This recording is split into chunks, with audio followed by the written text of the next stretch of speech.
هر یک جشن و آیین سنت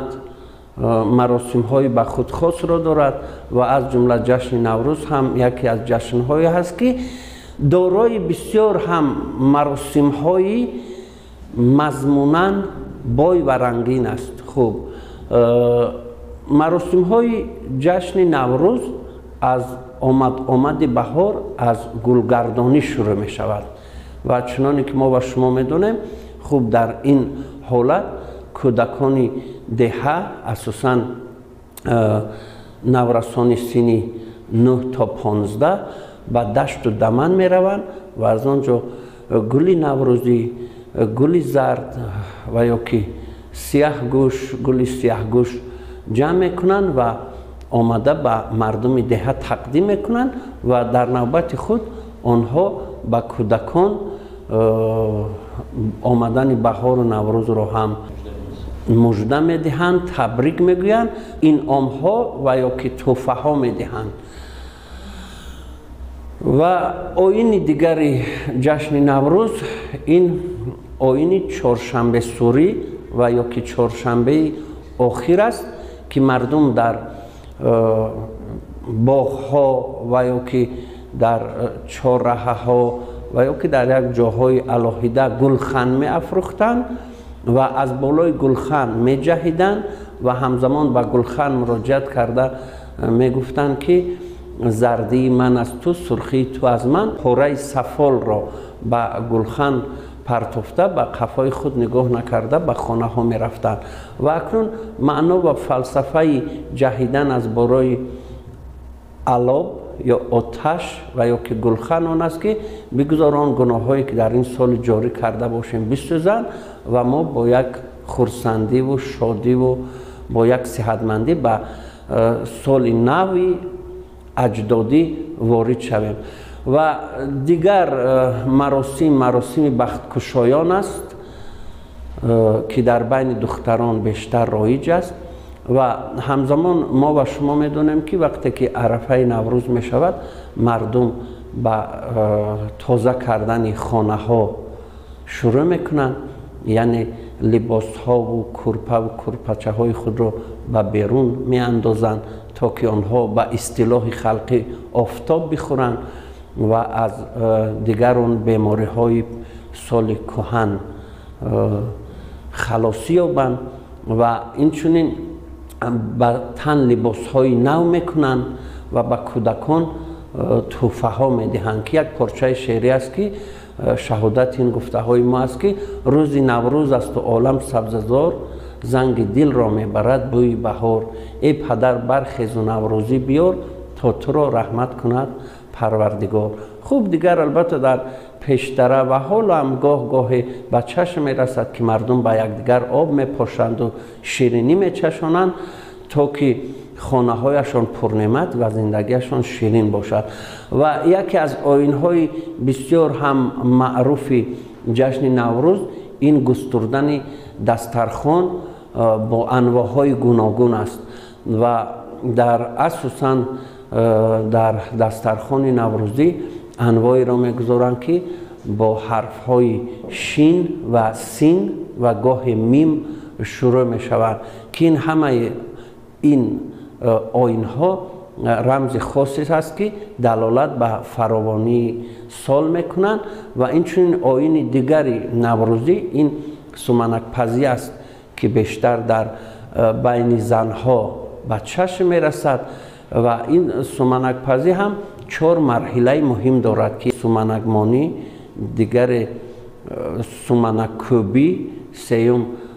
سمنک تیار کردن و 4م تقسیم سمنک. اینچنین آیین های دیگر این پاس داشتن خاطره و زیارت مزار بزرگان و دعا و فاتحه در حق آنها، عیادت پیران و برجاماندگان، خوب به همدیگر ارسال نمودن نامه های شادباشی. و یکی از سنت های جشن نوروز این سنت آبادانی و آبادکاری است که این سنت به آن دلالت میکند و در اندیشه مردم هم سخنی هست که هر یک نفر حتما در عرفه نوروز باید یک نهال و هیچ نباشد یک گله یا یک رستنیه بکارد و یا که سبز کند به اصطلاح. و این چنین آیین دیگری نوروزی این آیین مهنت کردن است که مهنت در جشن نوروز جایهای خاص را اشغال میکند، به آن معنا که نعمت‌های مادی و معنوی محض توسط آن به دست میآید. و از اینجاست که نوروز را هم همچون رمز مهنت و آغاز کار دهقانان وصف کردند. از جمله شاعر میگه که بهار آمد گلی سوسن قطار آمد، به دهقان وقتی کار آمد بهار نو مبارک بود. خوب بخشیدن گناه ها و از سینه ها دور کردن کینه ها هم یکی از آیین های نوروزی است. و فردوسی هم گفته است که سر سال نو هرمز فرودین، برآسوده از رنج تن دل ز کین. این چنین دستیاری و شفقت و مهربانی درست کردن به نیازمندان و ناداران و یتیمان و بی‌پرستاران نیز یکی از آیین‌های دیگر نوروزی است که شاعر میگوید که روز مهر است مهربانی کن که از همه چیز مهربانی به. همزمان آیین دیگر نوروز که اساساً در زمانهای پیش به چشم می رسید و امروزها در شکل دیگر است، این مراسم بار است. یعنی مراسم بار خوب مراسم است که اساساً مردم و یا که بگوییم طبقه های گوناگون مردم در زمانهای پیش از جانب شاههای آریایی پذیرفته می شدند و آن مردم و نماینده های طبقه های گوناگون به شاهان آریایی بار می آوردند، یعنی هدیه و یا که تحفه و یا که دستاویز می آوردند که همین هدیه و تحفه را همچون به اصطلاح بار در سرچشمه ها نیز تاکید شده است. خوب البته در برابر دادن و یا که آوردن بار هم همزمان شاهان آریایی و نمایندگان همان طبقه های گوناگون در برابر خود باز به آنها نیز تحفه ها و دیگر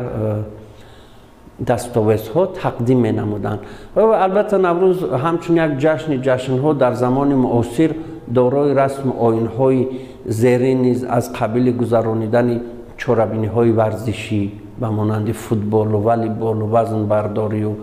دستخوابانی و این چنین دیگر جشن های به مانند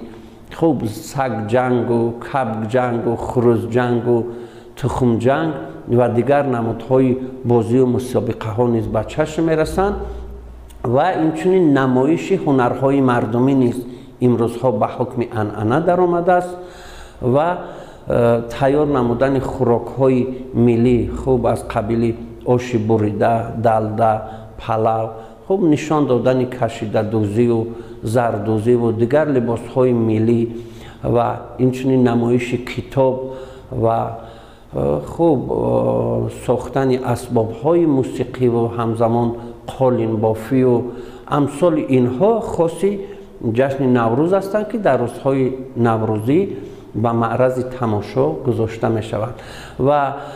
برای ما و شما معلوم است که در جشن نوروز این چنین آزمون های ملکه نوروز و یا که کدبانوی بهترین نوروزی در شهر و ناحیه ها و دهه ها گذرانیده می شود و البته این آزمون ها جنبست گردیده به غالبان آن تحفه ها